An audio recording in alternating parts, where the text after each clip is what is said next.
The decision I made 30 years ago that I still regret.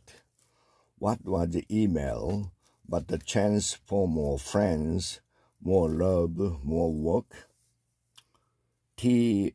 Minot, the owner of Christopher's Books in San Francisco, wrote me a letter not long ago about the joys of owning a bookstore. In the end, she said that if she could recommend one book to me, it would be This Is Happiness by Nihal Williams. I checked the shelves of my own bookstore, Parnassus the Books in Nashville, doubting we'd have a copy of a paperback from 2019, but there it was. This is Happiness Chronicles the arrival of electricity in the small Irish village of Faha in 1958, an event that split the lives of the citizens into the periods of before and after. I think I understood, too, that I was living in the vestige of a world whose threads were all the time blowing away. The young narrator says of when the men came to sell them fine appliances that could be purchased in advance of electricity's arrival, and some blew away right then. I signed up for email in 1995.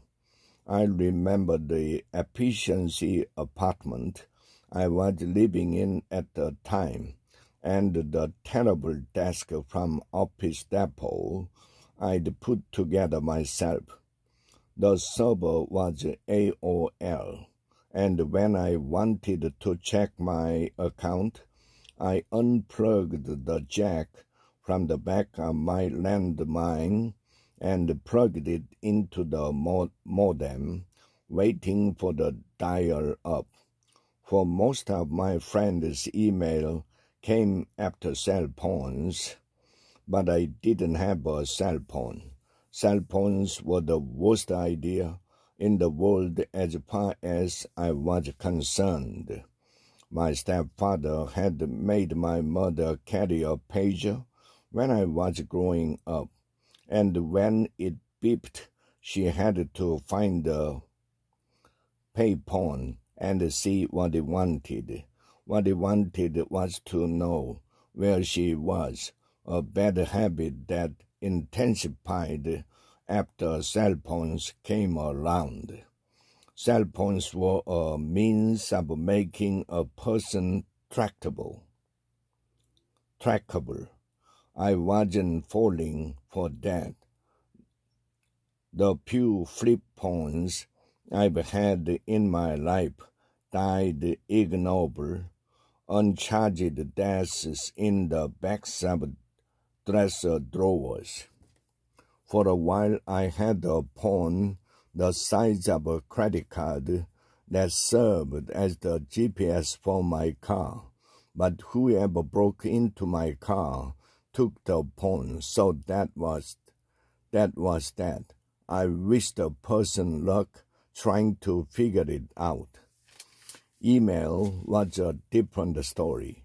Email was mail, and I loved the mail. In my youth, I ran to the box to see if there might be an envelope whose contents would change the course of my life. An acceptance letter, a love letter, a check. What was email but a chance for more friends, more love, more work? I signed up as enthusiastically as the women of Faha signed up for electric stoves, with no idea that my life was about to crack into the hemispheres of before and after. It's impossible to talk about the past without sounding like my grandmother, Eva.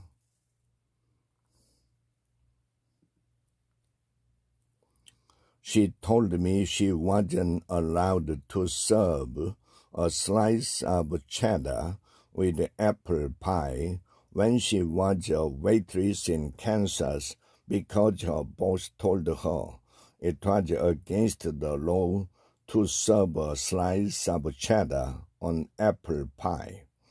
When you are born in one century and find yourself walking around in another, there's a certain infirmity to your footing, says Anne, Neil Williams narrator. May we all be so lucky to live long enough to see our time turn to fable. Let me tell you the story of my own narrow, imaginable past.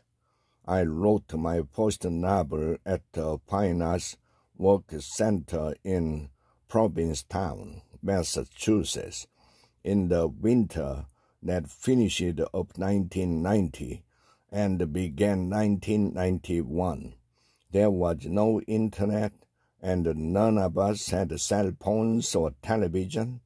There were so many hours in every day, and so few ways to spend them, that after trying to figure out how to write a novel all day, I'd drive to Racer Point Beach to look at the stars.